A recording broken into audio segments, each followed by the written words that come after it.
స్పీర్మాన్స్ rank correlation coefficient.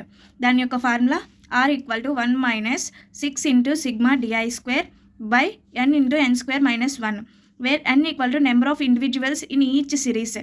ఇచ్చిన సిరీస్లో ఎన్నైతే వాల్యూస్ ఉంటుందో అది n value. And di = difference between the ranks assigned to x and y. మనకి x and y set of values ఇస్తారు. ఆ సెట్ ఆఫ్ వాల్యూస్లో ఎక్స్ అండ్ వై డిఫరెన్స్ చేస్తే ఎంతైతే వస్తుందో వాల్యూ అది డిఐ వాల్యూ. దాన్ని మనం di² చేస్తాము. ఆ వాల్యూ ఇక్కడ సబ్స్టిట్యూషన్ చేస్తాము సమ్ చేసి, టోటల్ చేసి. సో ఇప్పుడు మనం ఒక ఎగ్జాంపుల్ చూసి మనం ఈ ఫార్ములాలో సబ్స్టిట్యూషన్ చేద్దాం. సో ఇది ర్యాంక్ కోరిలేషన్ కోఎఫిషియంట్కి ఎగ్జాంపుల్, స్పీర్మాన్స్ ర్యాంక్కి. ఇప్పుడు మనం సొల్యూషన్ కనుక్కుందాము ఈ టేబుల్ని బట్టి. సో మనకి ఫస్ట్ ఫార్ములా ఏంటి?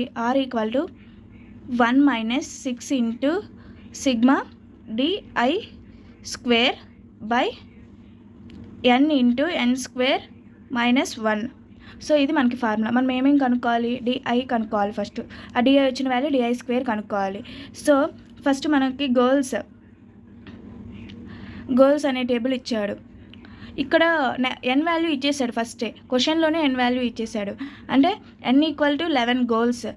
So here n = 11. ఇప్పుడు మనకి డైరెక్ట్గా క్వశ్చన్ ఇవ్వకపోతే ఎక్స్ అండ్ వై వాల్యూస్ ఇస్తారు కదా, దాని యొక్క కౌంట్ ఎన్నైతే వస్తుందో అది మనం n వాల్యూగా తీసుకుంటాం. సో గర్ల్స్ అనేది టేబుల్ ఇచ్చారు కాబట్టి ఆ టేబుల్ కూడా మనం ఇక్కడ వేస్తాము. సో 1 2 3 4 5 6 7 8 9 10 11. ఇది 11. ఇప్పుడు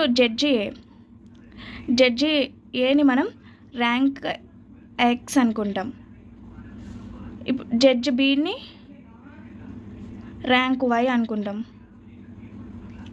సో ర్యాంక్ ఎక్స్ వైలు మనం డైరెక్ట్గా వేసేద్దాం. 3 4 1 2 5 10 11 7 9 8 6. And then Y values 2 4 3 1 7 9 6 11 10 5 8. ఇప్పుడు మనం ఎక్స్ వై వాల్యూస్ కనుక్కున్నాం. ఇప్పుడు మన డిఐ అంటే ఏంటి? xi - yi అంటే x - y కనుక్కోవాలి ఇక్కడ. సో x - y 3 ఇక్కడ రాస్తే 3 - 2 = 1. అలాగా 4 - 4 0 అలాగా కనుక్కోవాలి. సో ఇక్కడ -2 1 -2 1